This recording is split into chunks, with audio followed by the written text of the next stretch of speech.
Guys, when you're dealing with an Irishman, you have to have better timekeeping than with the South Africans. Okay. Hello, everybody. Welcome back to Monday. I hope you've all had a wonderful week. I hope you're all taking good care of yourselves. Miles is in the background, the Irishman, who's been, I eventually found him under several reels of editing tape. But he is showing us his face today. But whilst he's in the back room, still settling his hair on end, I will just check out one or two things. Let's check out the schedule for the week. Okie dokie. Let's see. Okay, today we have Miles, and we're going to be talking about lots of things. Tomorrow we have a rerun, but it's not a rerun actually. It's not been run on YouTube before. Jerry Marzinski, who, as many of you know, is this channel's mental health expert. So great show there to catch on Tuesday. Jesse is away for the next 2 weeks. So what we're doing is we're doing a few reruns. And we're going to be rerunning shows on the Gateway Experience. So many of you ask, we actually did that maybe 2 years ago now, I think it was. Many of you have asked about what the Gate Experience is about, the Gifted Kids program, right?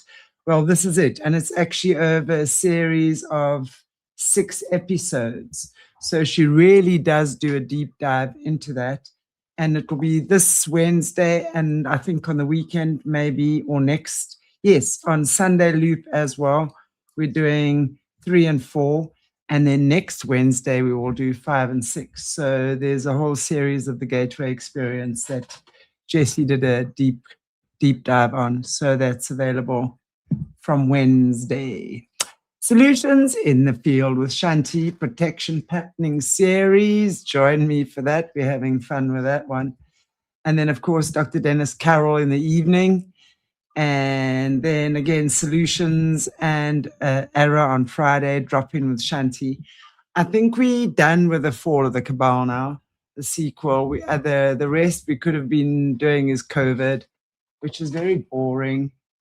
And then we will decide what to put on Drop In with Shanti. So watch the schedule.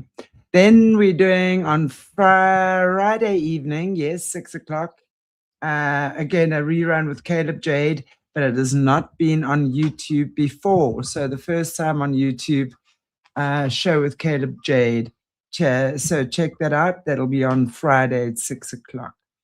And then, of course, the Sunday Loop will be with Jessie again on part 3 and 4 of the Gateway Experience. And something else here, it's Mornay's birthday on Wednesday, and he is supporting an animal haven in Namibia. So if there's any one of you who would like to support this beautiful animal haven, the lady has just started it now, and I know that every animal in Namibia would be benefiting from that. And it's called Boo Boo's Animal Haven. So if there's any of you who would like to donate, you're welcome to do so. You can use my PayPal account or the Buy Us a Coffee and just put it there. That is for Mornay's birthday. And I'll definitely make sure he gets it. Yes, Mornay's getting old, and that's on Wednesday. I was actually just saying to him this morning, it's amazing.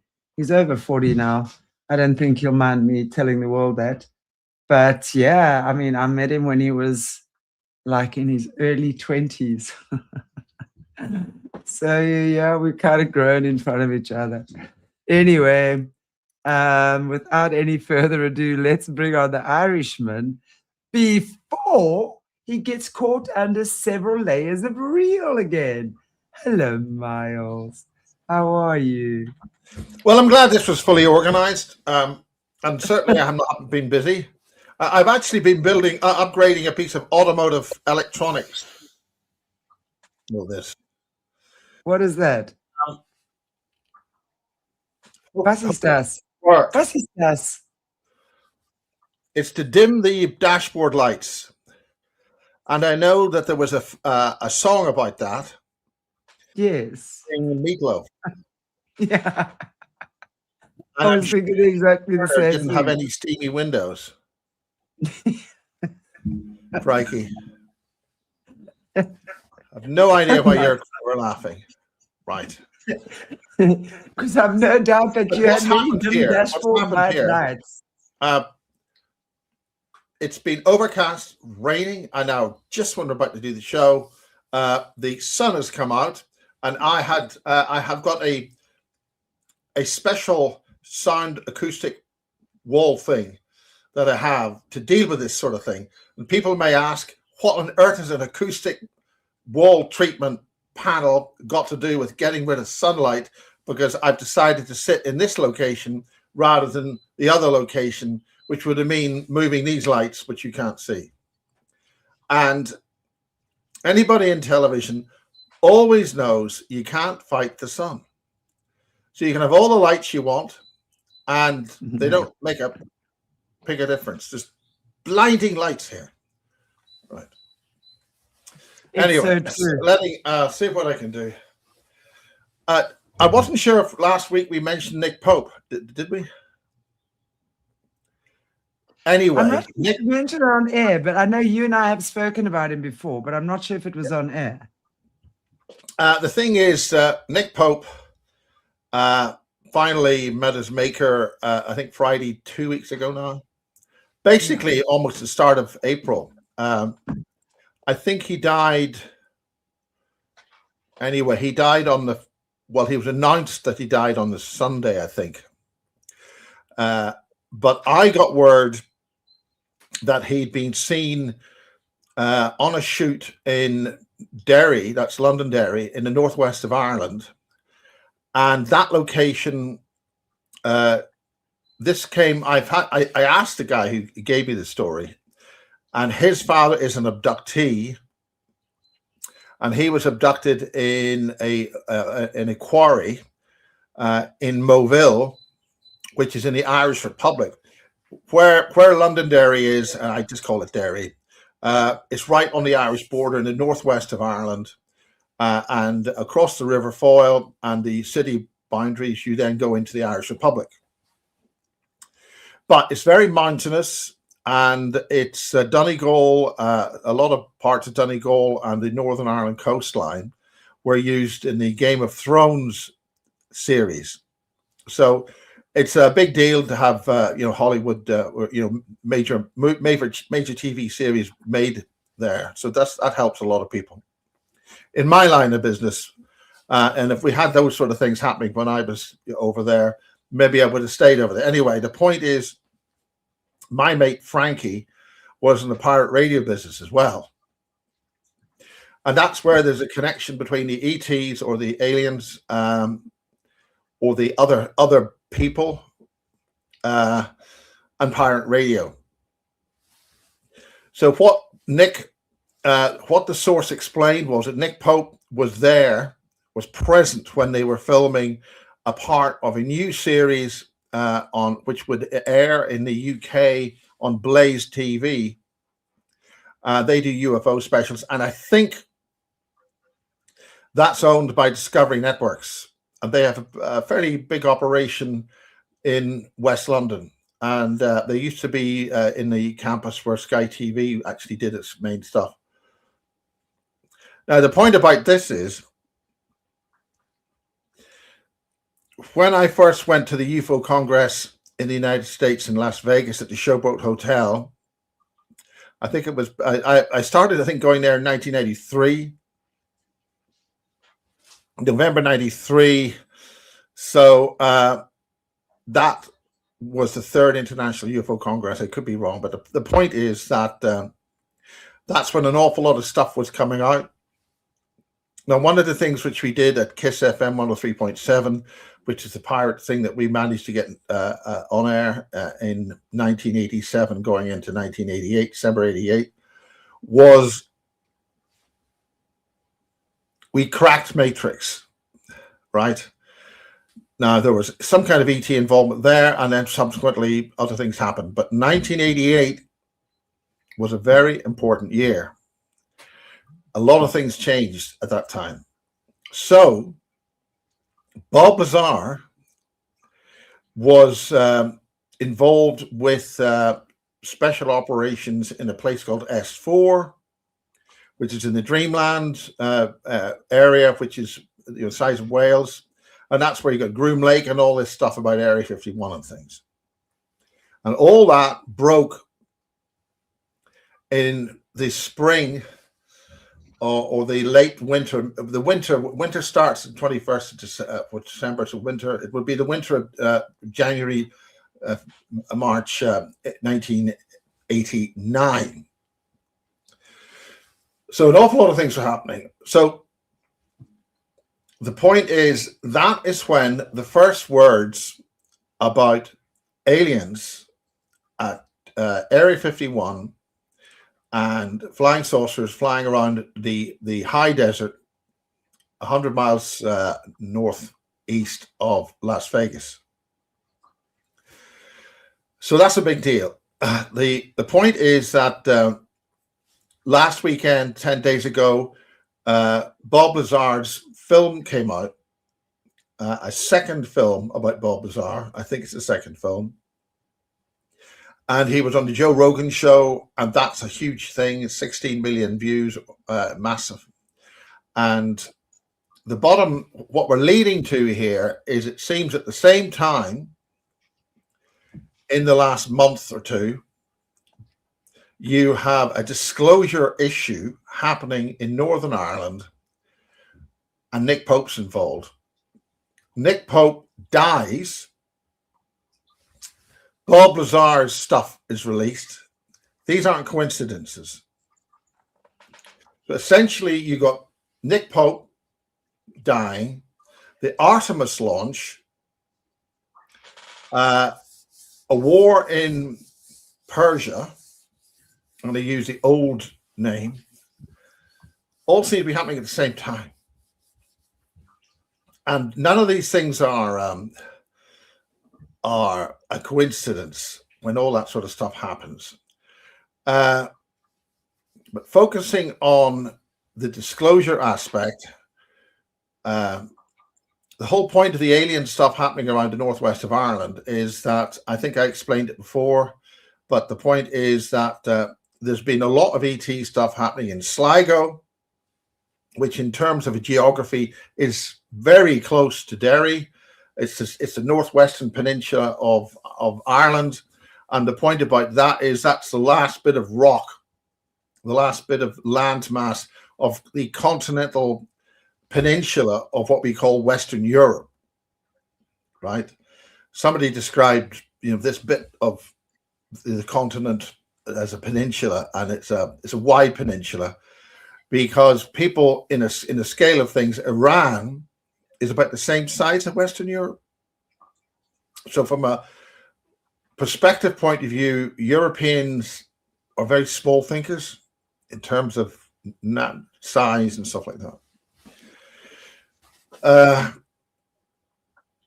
So the key to this is Nick Pope, Bob Lazar, key pawns in disclosure. Okay? And that's what I'm talking about, really. And one of the most important things about the pirate radio thing is that was a consciousness expansion situation. Right now, in Ireland, as we speak, the Irish were the most injected population, one of the most injected populations during the COVID PSYOP, which was a population wipeout thing, to wipe out as many of us as possible, and it didn't work too well. But their other agendas in terms of that are still in full steam. And what they want to do is get rid of the existing population of Western Europe, replace it with a more compliant population. And a lot of the work on getting a compliant population was done in Northern Ireland. That the Northern Ireland Troubles were run by the intelligence services of Great Britain. And how far back are we going? What? How far back are we going? Well, the 1960s, the point about it is what they're doing now with Europe is bringing in a compliant population.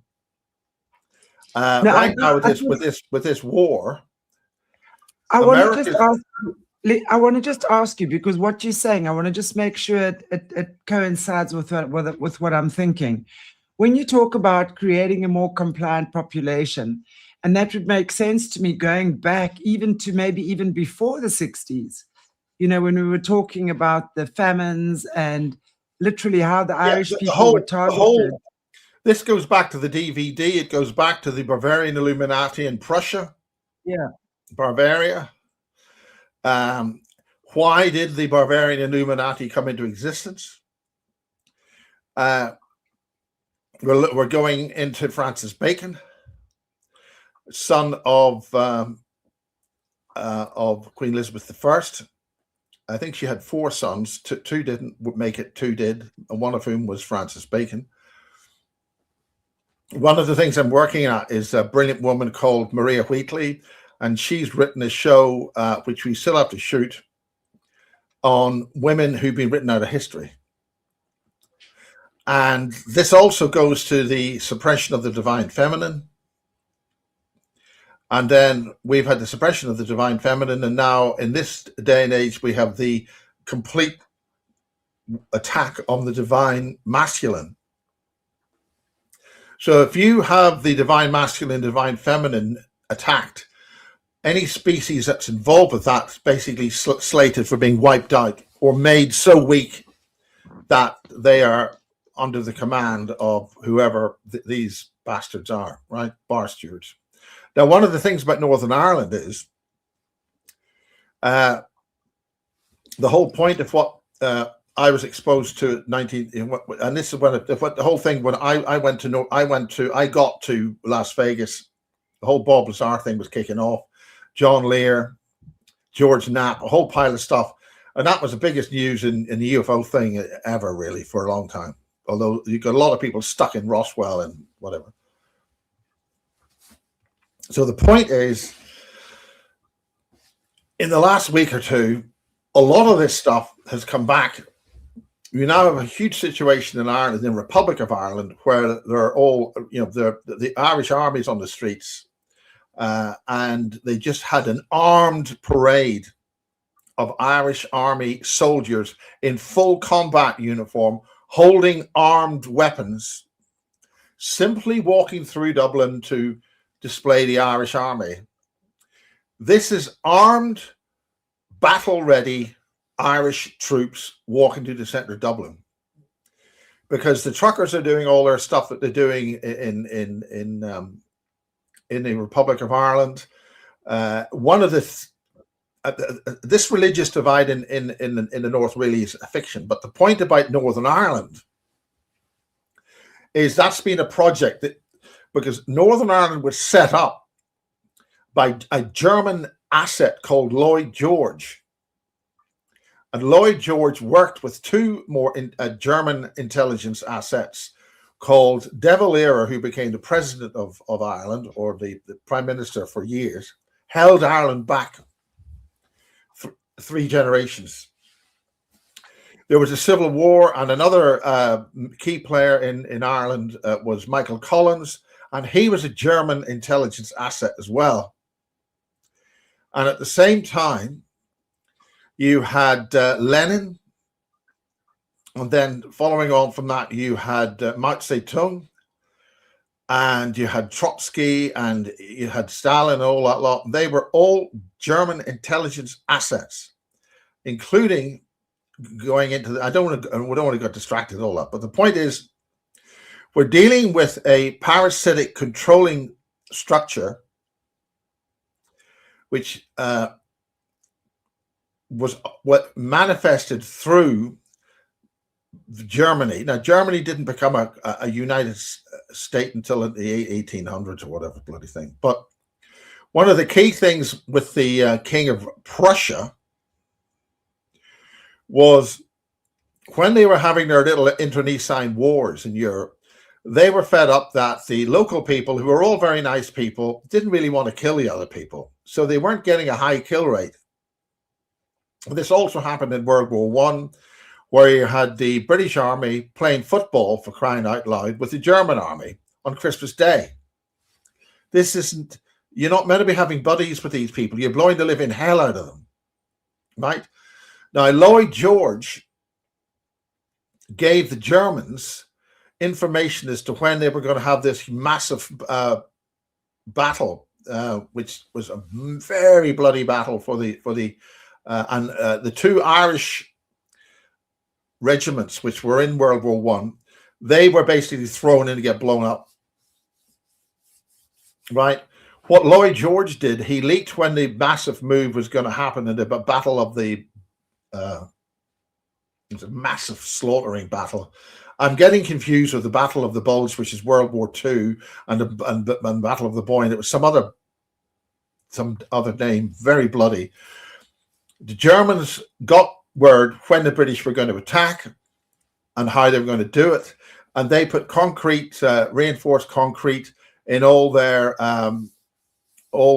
tunnels and what the hell you call the bloody things that you're in the mud with, whatever it is. So they were all ready for the British invasion to do all that. But at the same time, Lloyd George created the Northern Ireland, right? This is all happening at the same time. One of the key things about the 1960s was a PSYOP that happened, and the IRA, the Irish Republican Army, which were used at the start of the whole bloody thing in the 1920s. They were brought back in, but the IRA didn't want to play ball. So the MI5, and remember, these organizations do not fight on behalf of the country you think they should fight for. Okay? So they needed to get this PSYOP done in Northern Ireland, so that they created the Provisional IRA, and that was under the control of the people who control the intelligence services. And there's a huge infiltration in the armed forces and all the rest of it. I don't want to go into the bloody detail in this; it gets too long. So they found that a blood group B in Northern Ireland was a more compliant blood group than any of the other blood groups. So they managed to create a compliant population in Northern Ireland. And because Northern Ireland is a restricted geographical zone, they've used Northern Ireland as a means of marketing, test running programs, and all sorts of things. So, for instance, if they want to test a new chocolate bar, they'll test it in Northern Ireland, and if its relative demographics give you the right sort of results, it's also economically and physically isolated, so it's not contaminated with other things to mess around with their statistics. So this is all about a compliant group of people. The other thing was that speeding back into a long time in Europe, there was a massive wipeout of indigenous tribes and cultures from the Eastern Europe, spreading right across towards ultimately Ireland, and Ireland was the last one. It hung on to the there's a brilliant lady called Carolyn Emmerich did a whole work on this, and this is where these psychotronic generators churches were constructed. You had these big six-sided psychotronic artifacts. Some of the six-sided ones, six-sided geometry, mixed with five-sided geometry. But as they came west, these massive churches and cathedrals and stuff, with all that other stuff with it, with all the very clever designs, very, very advanced technology by an alien species of some kind. They're just not buildings with funny things on them. They are devices, psychotronic energy collectors when everybody goes in and they get sucked and all that stuff. And they are plugged onto the ley line system, the Earth grid, Earth energy grid, which is what the Germans were very highly developed on in World War II and World War One, and so forth. So you've got the 5-sided geometry and the 6-sided geometry, which is why a lot of these buildings are now being burned down. And then, of course, you've got the Muslim population, and you've got that split up into different characterized so that demographic can be controlled. And that's what we're going through all this stuff now, right? So the point is, where are we getting to the point of this? So the whole point was to release some information about the ET situation, and the UFO situation in terms of the United States has always been controlled by the CIA, which is a German intelligence asset. So key people in the UFO situation, i.e. Donald Kehoe, we're talking 1947 here, the CIA, creation of the CIA, assassination of James Forrestal, the unification of the armed forces of the United States, and all that sort of stuff. So a lot of stuff happening there. So this is down to reality management, and it's about manipulating populations. So we've just had the bogus de-election of the head of Hungary to sort of bring certain things up to date here. The point about it is,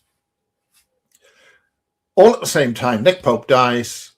Nick Pope's been in Northern Ireland. Why Northern Ireland? Why not some fancy place in the States? But this was Northern Ireland, right? And dealing with ETs, getting confirmed evidence that there are 20 different types of ET coming out of the water, Loch Boyle, and a whole lot of stuff going on in Northern Ireland, right?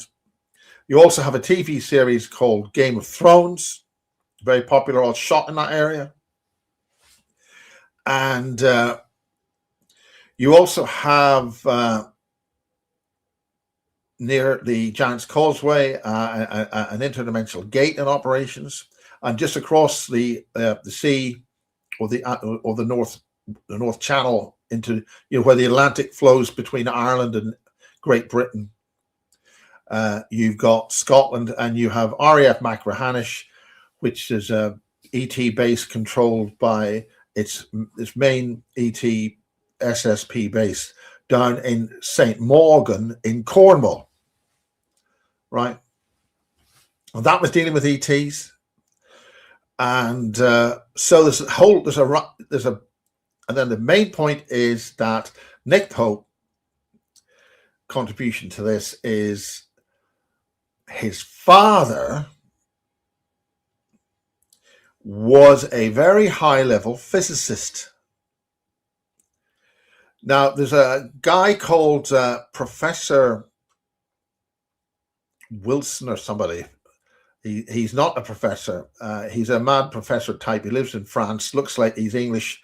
But he put out a very important thing when Nick Pope died, explaining about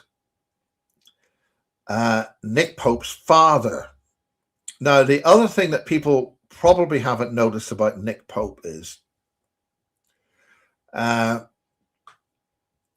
was a photograph of him in his office in the MOD. Now, I've been contacted by people who have been at very high levels in the MOD or the nuclear industry, and they've had very high level clearances. And the one thing that you should never have is a photograph of somebody with the clearance that Nick Pope's meant to have had in his office with the filing cabinets open. So that's a very nice photograph. But that should not have physically been able to be taken, because there shouldn't have been a camera within the building to actually take the photograph. So how was the photograph taken, and why was it taken?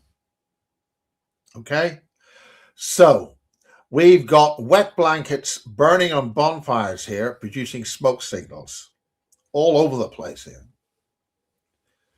So Nick Pope's father was involved with, according to Professor Simon, I think the name is called Professor Simon, and he's literally old git with weird hair. And the thing he put out about Nick Pope was heavily edited. I mean, almost in between words. So that's gone through some kind of censorship or briefing. But the bottom line is that one of the biggest events, and remember, Nick Pope's official line when he was in the MOD was UFOs are of no defense significance. The point about that is they're of no defense significance because they're in bed with the ETs all over the bloody place. They're not significant. It's not a big deal, right? It's a bit like saying, and anyway, not less. So we have a situation in the Rendlesham Forest UFO events where over several days, the whole thing about the Rendlesham Forest UFO events in December 1980 was that it's abundantly clear it was secret space program stuff. A lot of things happen. A lot of stuff is absolutely not allowed to be talked about. But the bottom line is, cutting to the chase, there was a lot of nuclear weapons in the nuclear storage bunkers at this forward logistical base. So the next hop from Rendlesham or the Woodbridge Bentwarders base would have been Afghanistan, because there's a big war, a whole lot of stuff going on in Afghanistan. So this is where the Americans had a lot of stuff, right? Now, what happened was over 3 nights, a whole pile of stuff going on. A lot of it still not talked about unless you talk to the original 3 investigators in the British investigators. And nobody likes to talk to them. The Americans took over the whole narrative because the deputy base commander, Colonel Holt, was only there as an information management officer if anything happened. When you go to these military bases, or these bases, whatever, there'll be photographs of the key officers who run the show.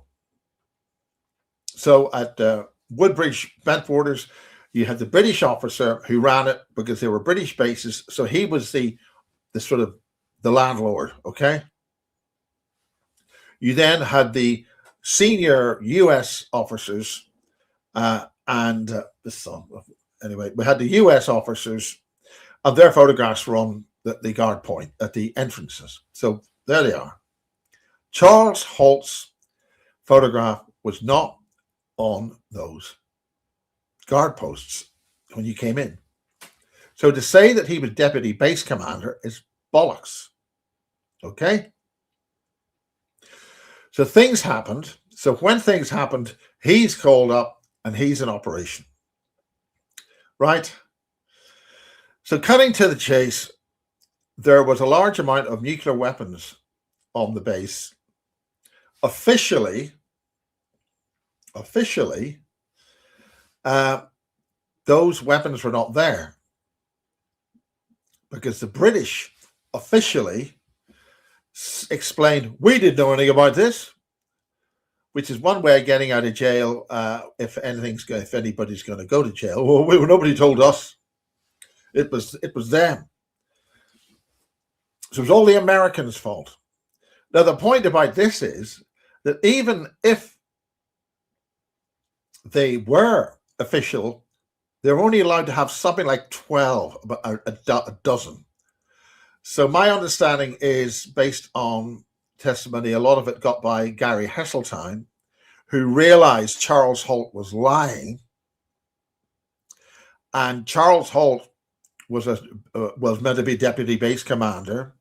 And Gary Heseltine's a former policeman who guarded nuclear weapons sites in his career. So you're dealing with a detective inspector. I think that's the level that Gary Heseltine was in the police. And you got this guy who's his best buddy cooperating with him, thinking he's fantastic because he's a great Yank and getting on like a house on fire, and then realizes he's been lied to. Okay? The other little thing about Charles Holt, allegedly, is that he was negotiating to sell his story about the Rendlesham Forest UFO events for a princely sum. Now, bearing in mind, his job was not deputy base commander. His job was to information manage the whole thing. So if he was earning money, selling it to the newspapers, he was doing his job, right? However, some guy called Larry Warren beat him to the post. And Larry Warren's version of the UFO events at Bentwaters, because that was where the Americans were based, hit the news headlines, and the shit hit the fan.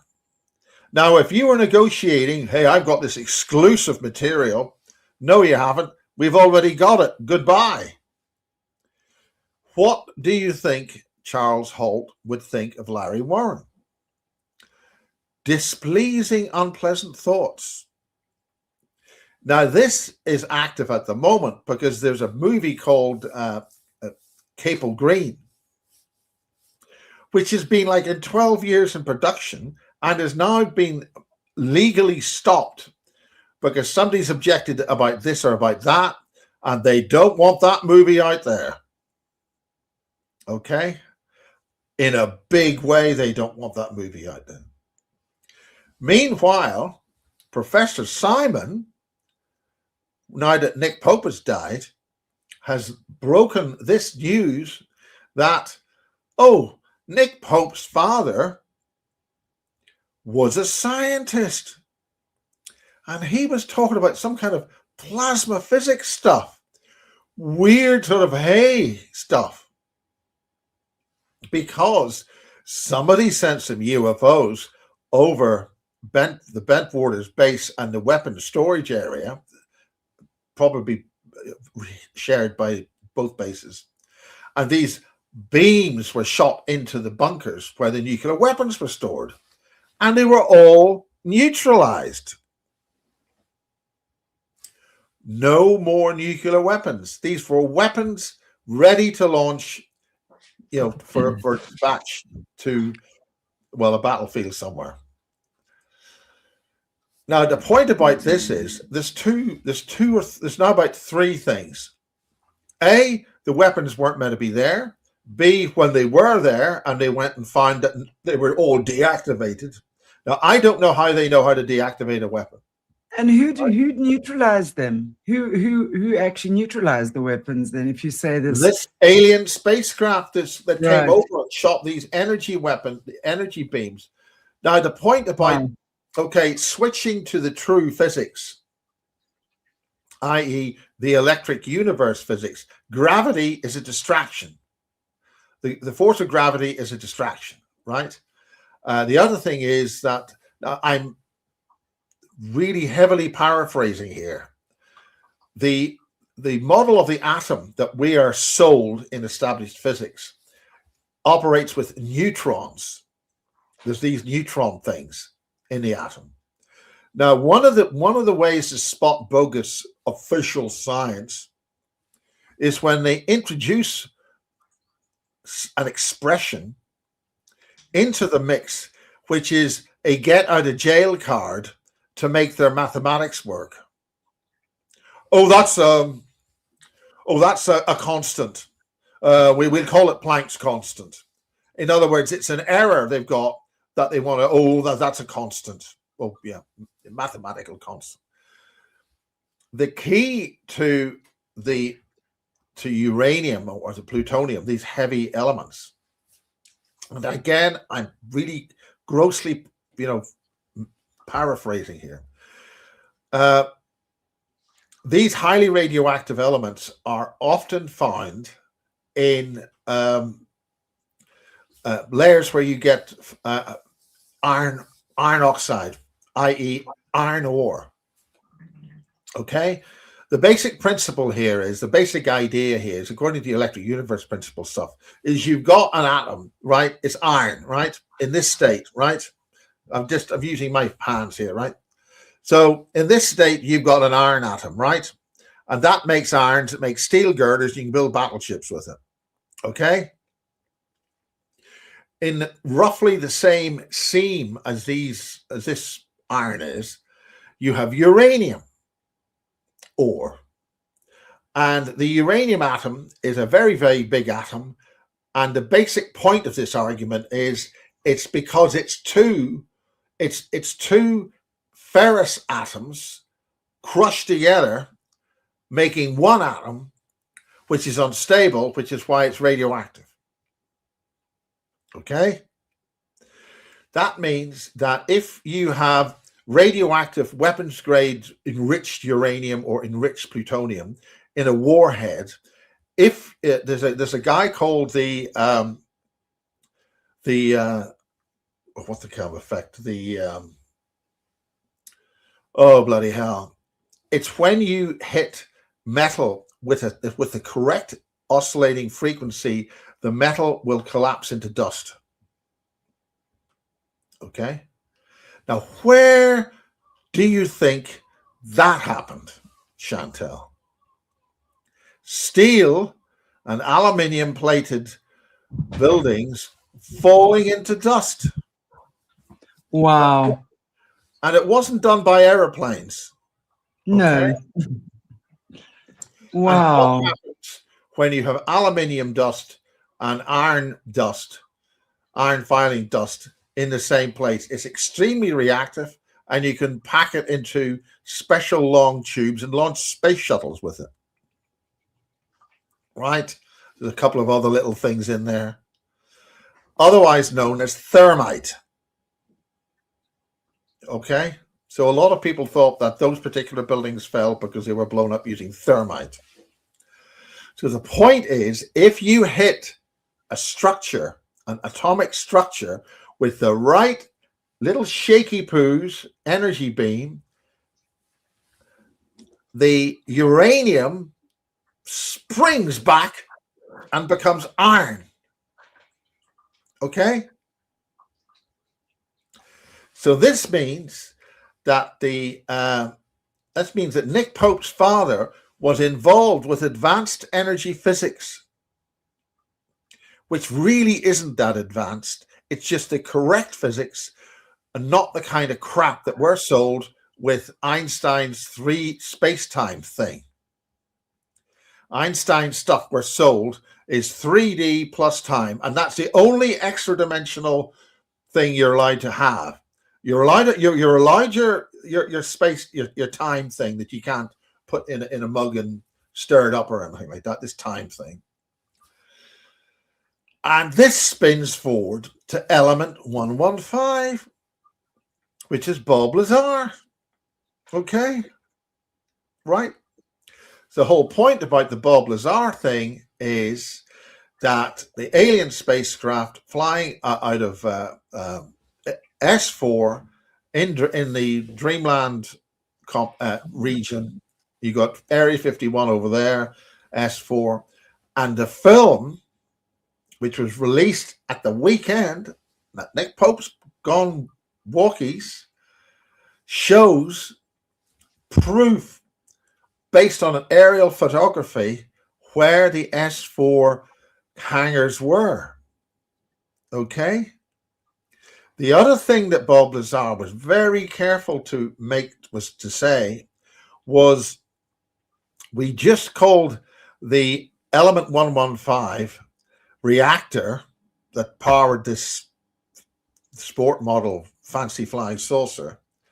He just said, we just called it a gravity wave because that was the only name we could think of at the time, which means he's saying it was not a gravity wave. Okay?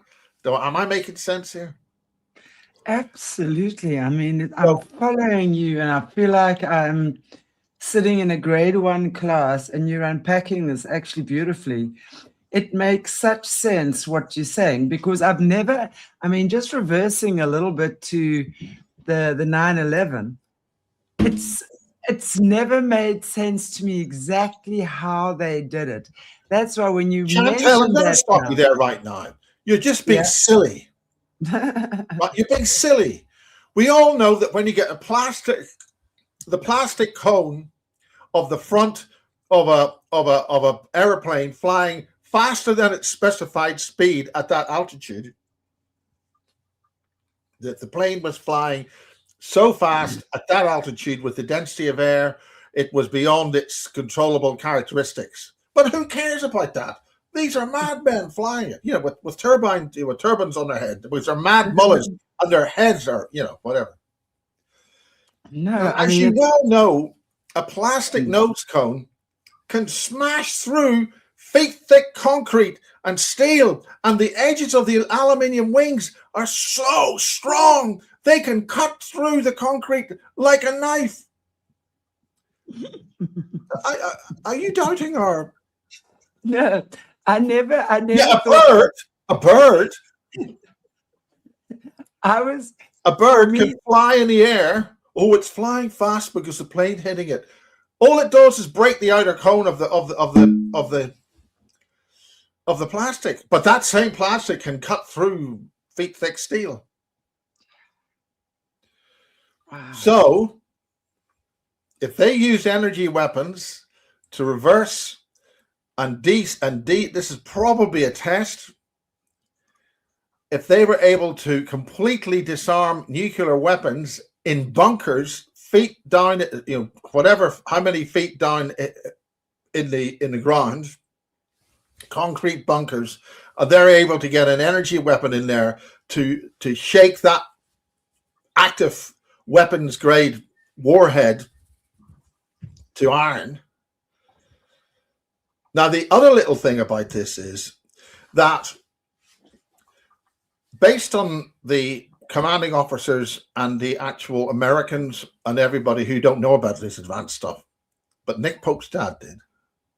And Nick Pope's in the MOD, and Nick Pope has got a photograph of him in there taken by somebody. So there's a little bit of a problem there. A lot of problems here.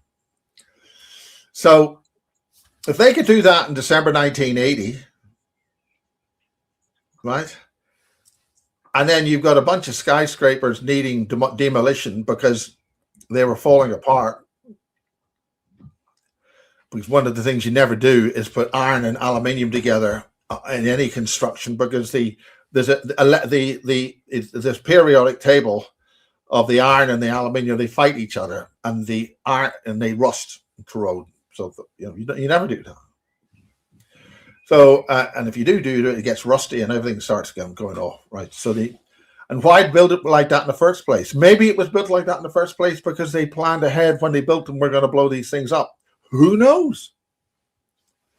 So, as they say, we just pull the building, just pull it, And there's no way the Israelis were involved with this, and there's no way that people have been arrested about this. And there's no way that people who were caught on camera jumping up and down, i.e., expendable idiots, we'll get rid of them. But the other thing that happened was the people on the scene at Rendlesham Forest, Bentwaters and Woodbridge, had, shall we say, dirty underwear, because holy we've ups.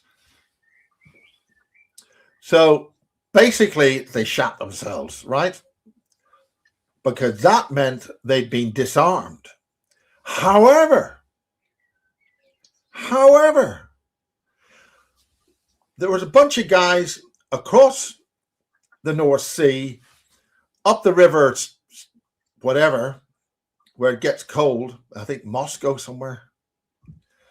They were having brown trousers as well. Now, this may not have happened at exactly the same time, but they had a brown trousers moment because the Americans found that the Russian missile silos were burying hot iron in waste dumps beside the missiles. What had happened at Rendlesham Forest was that the nuclear weapons had been neutralized by making them reassemble atomically into iron, but they had residual radiation. And that's called hot iron. It had a radiation signature. And so, although I do suspect that in America and in the Home Office, there was a large laundry bill over this. Okay. Meanwhile, the Russians' strategic nuclear weapons had been disabled as well. Okay. So somebody is running around with a physics which can neutralize nuclear weapons just like that. Okay, so all this talk about nuclear weapons, if somebody really doesn't like it, doesn't work. There's also a lot of other physics involved here, and other authors and people have why did this bomb suddenly have a massive yield and this bomb not work too well? And that's a whole other thing. But so it's good to know then, really, that and it's what you're pointing out, and as you're saying, if somebody doesn't like it, it's not going to work. That and no matter what they have hidden under what trenches or wherever it is, they hide these things. That's been demonstrated, and it was demonstrated at the Rendlesham Forest UFO events. And Nick Pope, God bless his cotton socks. The other little problem about Nick Pope is his voice. But continue. No, I was just saying it's good to know that there is a greater power involved. I wouldn't necessarily say that. Just somebody else is saying, uh-oh. Well, I do believe there's a greater power involved, actually. Oh, that's a completely different thing. Yeah. But, I mean, I think really at the end of the day, a lot of this is fear tactics, for sure. Oh, yes. Yeah, fear-born and... Totally. And I think, again, this is where our discernment comes in, because, again, I'm fully in agreement that there are alien beings and different planets, etc. For me, I think where we as humans now have to be careful and aware, not even careful, be very discerning is what's real and what's bullshit. What are the real aliens and what is NASA? Which ones are NASA that is sending their little spaceships around? That whole Artemis thing, on the publicity that they were running for the launch, they were clearly whistleblowing like hell. They had the astronauts who looked as if they could barely add 2 and 2 on an abacus, right? And one of the things about whistleblowing, the thing is that this is on their actual promo that they were running as it was on the NASA channel as they were running up to countdown on this thing, right? The count was in progress and whatever.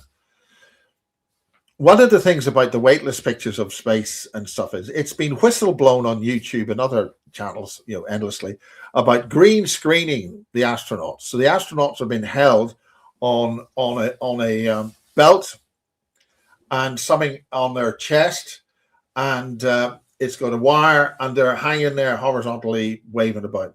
One of the key whistleblows on that is where their shirt or whatever is going up like that, like a little bit, because it's following the wire, right? Okay, so the wire is painted out using AI, chroma key and stuff like that, and they're hanging there with blue screen or green screen behind them, right? And then they put the spaceship in there and all that, and they've got all that. There's a whole YouTube video showing how the whole thing was done. However, that itself could be AI. Well, so there's also another one where there was some space thing that they were showing, and it was clearly CGI because the guy's hand one of the astronauts or whatever, his hand was going through everything. I mean, it's Yeah. CGI. We've seen this time and time again. That should never happen, because if you're doing the edit, you can see that you can fix it. So the point about this is that one of the astronaut that we're talking to, oh, he's a great family man, and he's, you know, he takes care of his kids, and he's barely compos mentis. Hello, yeah. And I noticed that on Apollo 12, no, Apollo 14, where Alan Shepard, who was the first astronaut up to do a thing, he was very, very being interviewed by James Burke, I think it was, BBC, and he was very sort of, well, really, you know, not the sort of active head that you're dealing with. He was very, and if you look at Michael Collins and some of the other Apollo astronauts there, and some of them literally are talking as if they've got a speech impediment. They are so as if they've really been completely, hello, I know, I'm Michael Collins, and I'm talking. I mean, and everybody, oh, everything's going on here. But why? One of the key things about that multi-billion-dollar promo program, they're using a set of fluorescent lights. I bought these fancy colored fluorescent lights, different colors, really nice. And they stand up. You go down to the high street and buy them for like 15 quid a go. And I had a lot of them. I used them for my shows when I was doing the Amash project way back in 2011 and stuff. And they're fancy, and they're a bit of lights, a bit of a thing, right? A bit of a prop.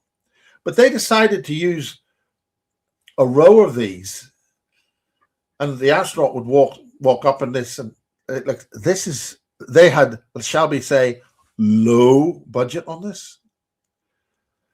And this is the promo for them going back to the moon. And they're using stuff you buy in the high street.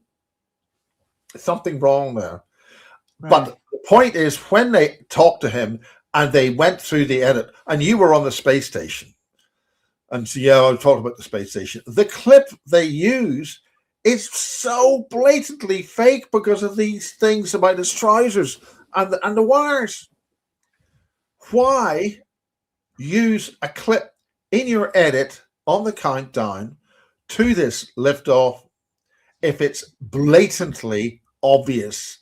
It's chroma. So it is a whistleblower. Must be whistleblowing, because again, you know, I was watching, I don't know, something came up on my feed yesterday with Buzz Aldrin, and all the times they showed the clips where he was denying, at least four or five times, I think, on that clip where they were asking Buzz Aldrin about that moon landing, and he was like, we never did it. It didn't happen. You know, so I don't know why they're still flogging that dead horse. Why are they still flogging that dead horse? The thing is that the other main thing is, I mean, there would never, I mean, you're dealing with the biggest publicity. I mean, the movie they had in 2024, Let's Fly to the Moon. It had a couple, and they argued, and they went through the whole fake moon landings, and they admitted, yeah, well, we had to fake it just in case we lost the feed, you know. And then they had a black cat running across the set. Now that's what the hell's that? I mean, this whole, you know, and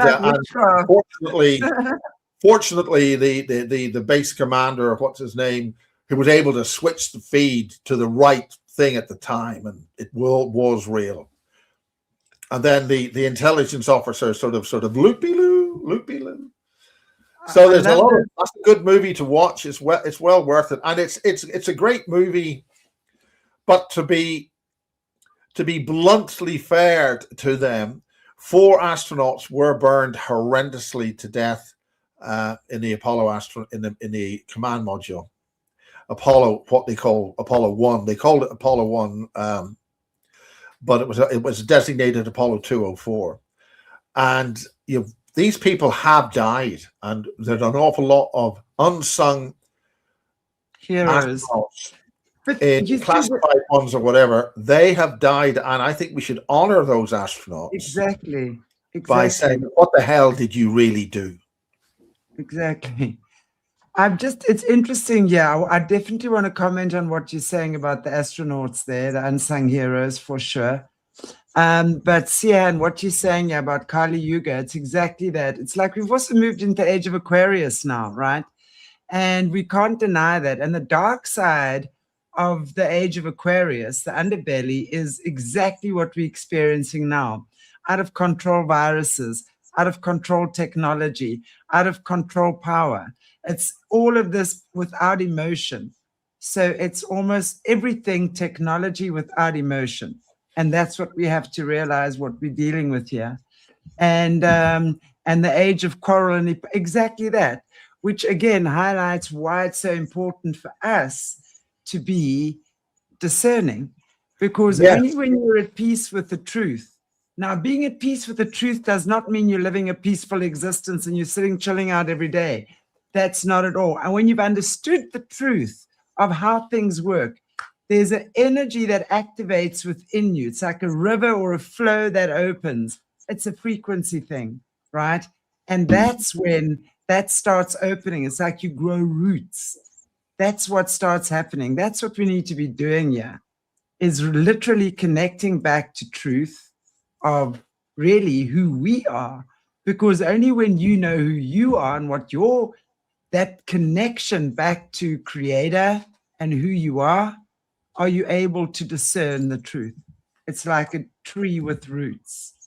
And it's the difference between having a tree that's rooted and a tree that's unrooted. That's the difference. So we have to be able to figure that out for ourselves. And only through the body can you do that. I concur. Yeah. Your body always knows the truth, which is why, guys, I do the patterning series on solutions. Come and check it out. It's literally repatterning your own issues to understand how your body feels. Your body is the barometer. That's the only way we're going to know, is by us recognizing truth, universal, and it's not religious. It's not religious. Religion has done so much harm. It's universal truth of what is, and your body knows when you connect it to that. That's what I often say, thank God I'm not religious. Yeah. No, I tell you, and please, I'm not talking about believers, right? I'm not, you know, you're entitled to obviously your belief system, and every belief system is beautiful in its own way. But I'm talking about this organized, controlled religion, and this is what they're using as their weapon now. The greatest acts of depravity have occurred in the name of the Bible, or in churches, or by priests. That's what they're for. That's why those churches, these psychotronic energy collectors or transmitters as well, exactly. That's why they get us to go into them at a certain time every week. There are other great temples called football stadiums. Right. The loosh harvesting centers. Why create those in the first place? And well, of course, we know why they create them, is because that's where they're harvesting loosh.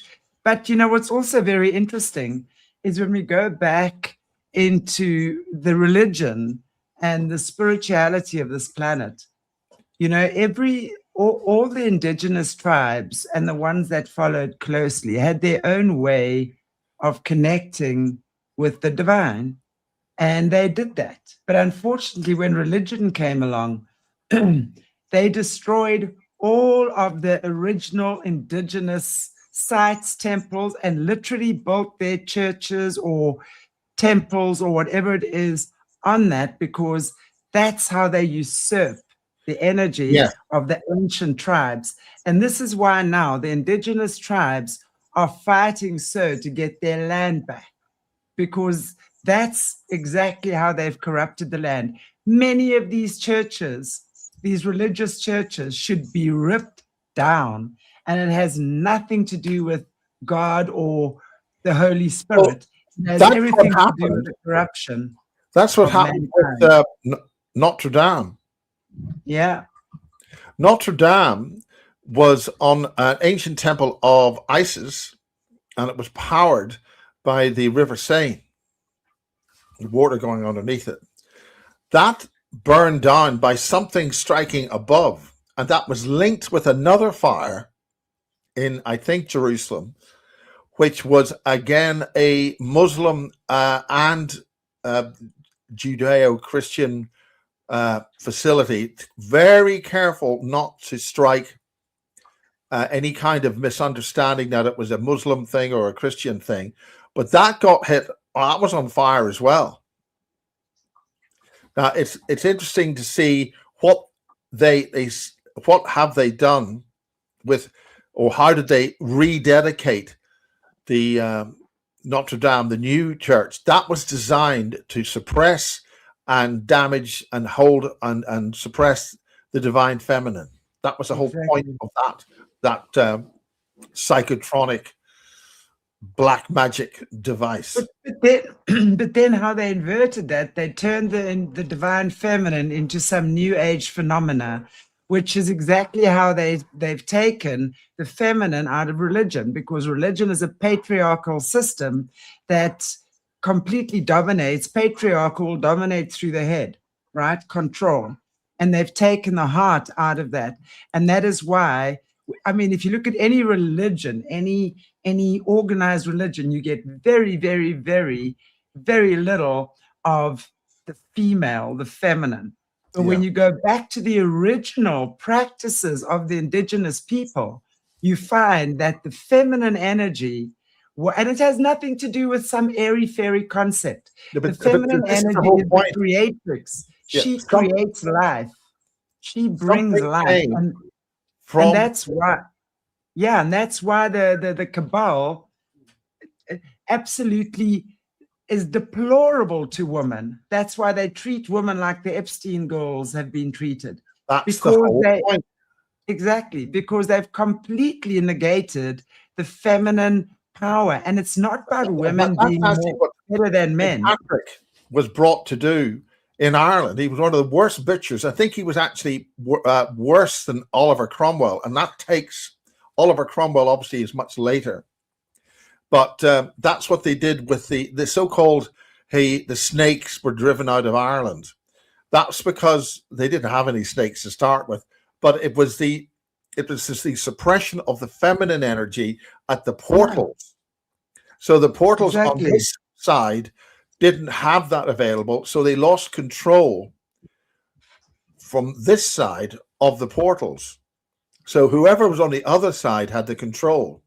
So that means we've been under attack from an interdimensional enemy, which has infiltrated into this reality, and we need to send it back to where it came. And the only way we do that is through consciousness, right? Yes. It's through us changing our consciousness. Because what we must never forget is that the reason why we are so harvestable, right, is because we've created the conditions for ourselves to be harvestable. Yes, exactly. They give us something to fear, and we fear, and then we complain that they harvest our energy. Yes, well, if you are harvestable, that's precisely exactly right. We are being used to dig our own graves. Exactly. So when we realize that, and you realize that it is up to you to reroute yourself, repattern yourself, which is why I say again, go check out the repatterning series. That's why I'm doing it. So this is our weapon at this time. It's not about chopping heads off. It's about repatterning your awareness and your consciousness, which as you do that, it automatically collapses their grid. Boom. And then more of their bullshit gets exposed. We don't need to do anything.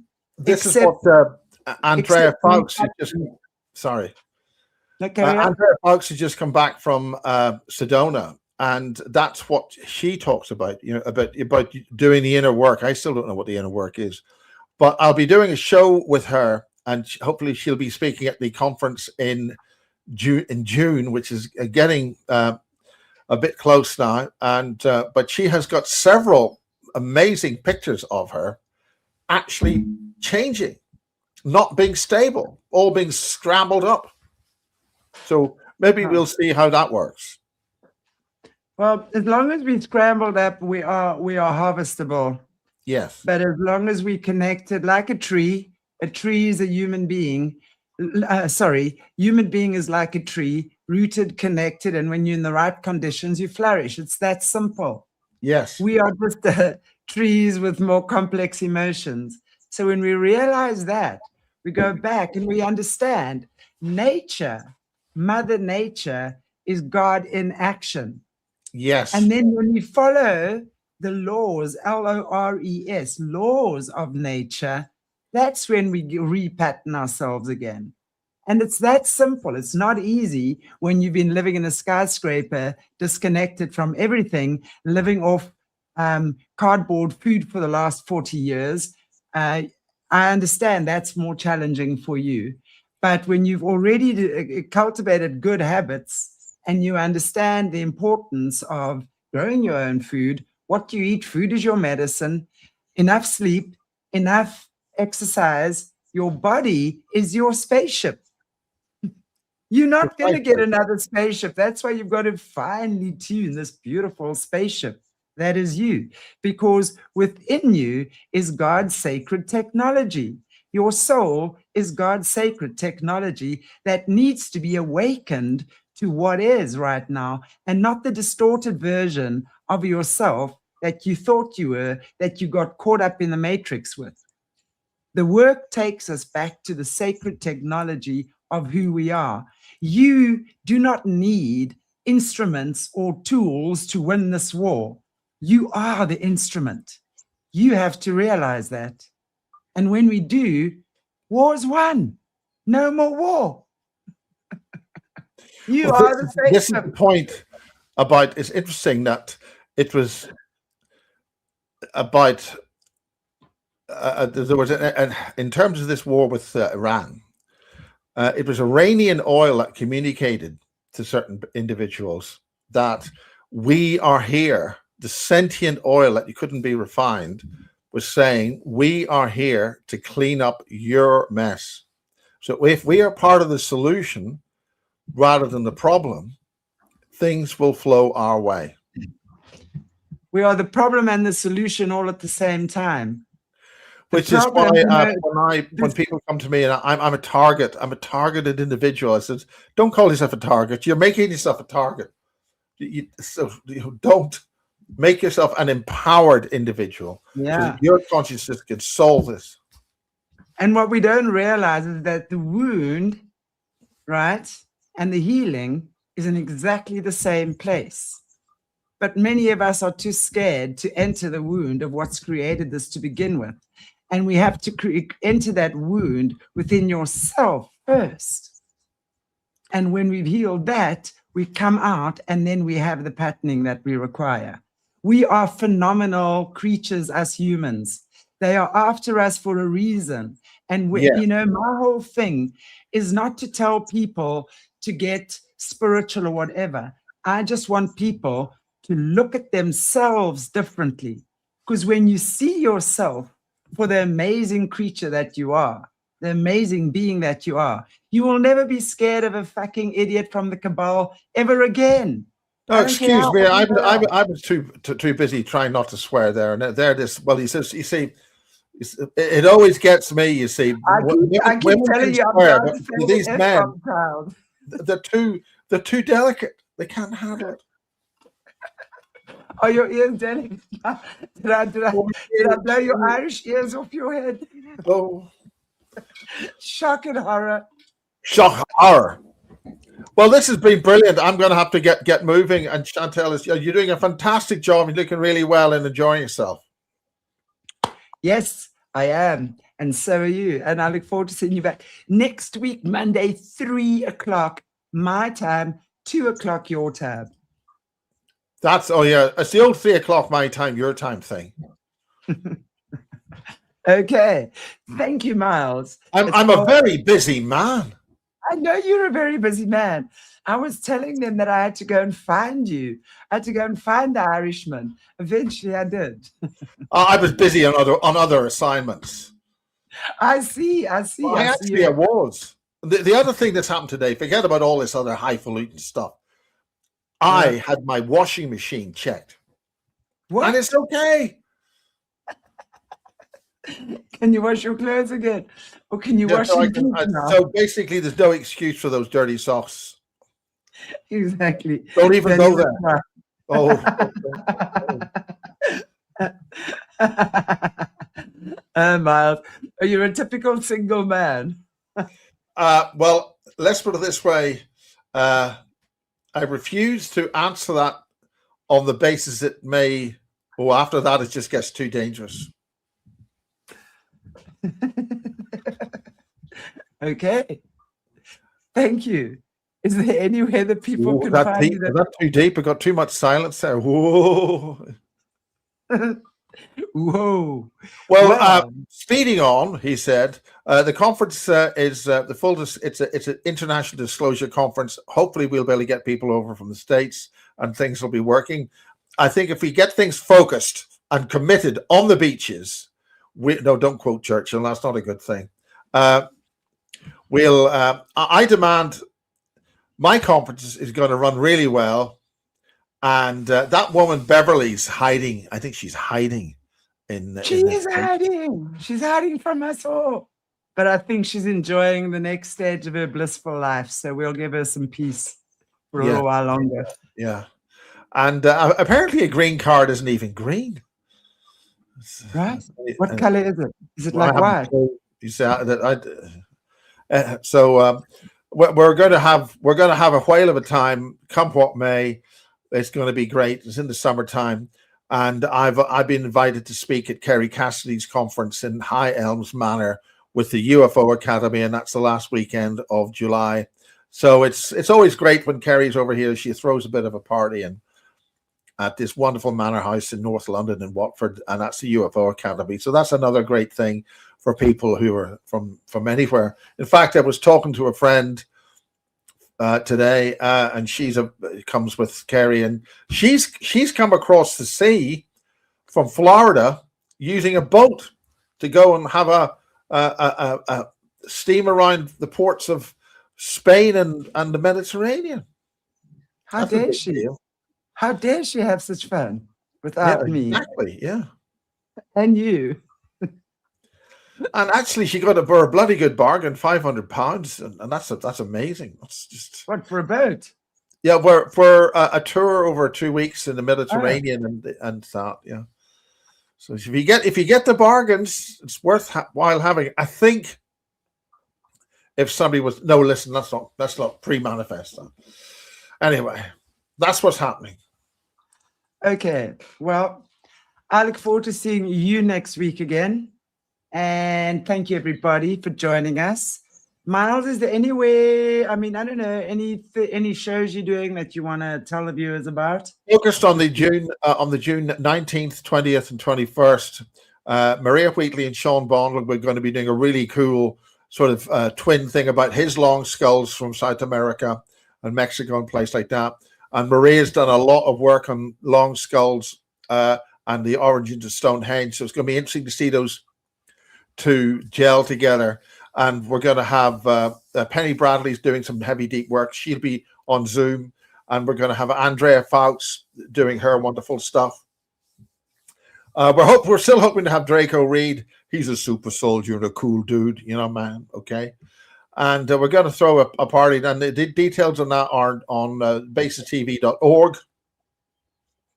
And in view of the pressures and things that people are under, I've cut the price down to £100 for the weekend, and we're going to see what's going to happen and see how things work out.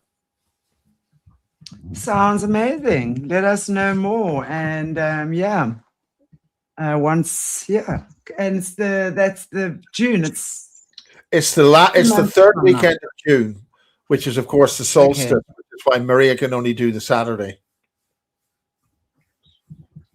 Lovely. We're going to have some kind of a show on Friday evening on the 19th. And I don't want to be too hard specific on this. There's too many variables, but we've got a good set of speakers so far. and we'll see how that works out. It is basically focused on the disclosure, secret space program stuff. And we do have a number of regulars. Dr. Amir Tahangiri will be there. And we're going to have Lucy Wyatt talking about the doom cult of the Venetian doom cult. And why do we all hate Russia? I don't hate Russia, but why is this thing about Russia? Should be speaking about that. So it's all fairly highbrow stuff, and people are going to enjoy themselves. Look forward. Thank you, Miles, and thank you, everybody, for joining us. I will see you, I don't know when again, sometime this week. Okay. Take care, everybody. God bless. Bye-bye, thank you very much. Yes, appreciate you, Miles. And see you soon, by everybody. the way, hold on. Stop. The whole reason for element 115 not being able to be made in our density of existence is because it's like, I came up with this all by myself. I think this is a great analogy. When you boil water on Mount Everest, the density isn't enough to boil the water at 100 degrees. Yes. So when you boil water on Mount Everest, it's cold. It's only boiling at about 40 degrees. Likewise, the reason why they can't make element 115 for the flying saucer thing, which is the whole reason behind the whole Nick Pope and stuff I was talking about, is that we in our so-called space-time density, to use the flawed Einsteinian analogy, is it's not dense enough. So when you make element 115 in our reality, it just evaporates immediately. It's not stable. So the alien stuff would have been would come from a star system which probably had a much bigger sun, so that the space-time density of that area would make stable element 115. And once it's made, it's made. Okay. They could probably make a whole lot of other much denser elements, which would give them a whole pile of extra properties and things. So that's why, and for the same reason, if you brought back a dinosaur, it wouldn't be able to function in our space-time density, which is why the biggest things we've got here are much smaller. In other words, like elephants and stuff. But you couldn't make a big lumbering dinosaur in our space-time density the way it is at the moment. Okay? And that's the point. For sure. And at that point, have a nice day. Have a nice day, Miles. We appreciate you so much. Thank you, Miles. Well, there's no point in somebody else distracting me if I can do it for myself. Okay, bye-bye. Goodbye. Bye, everybody.